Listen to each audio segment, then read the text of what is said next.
வள்ளியுடன் மணக்கோலம் கொண்டு திருப்பரம் குன்றம் வாழ்கின்றவன். நீ தேவர்களை காத்திடவே வீரமுடன் வேலெடுத்து செந்தூரில் ஆழ்கின்றவன். மாங்கனிக்கு கோபம் கொண்டு பார்ப்புகழும் பழனியிலே ஆண்டியன கோலம் கொண்டவன்.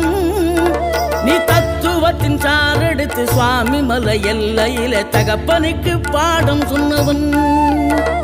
காவல் என நின்று பெரும் சினம் தணிந்து தணிகையில கண் குளிர காட்சி தந்தவன்.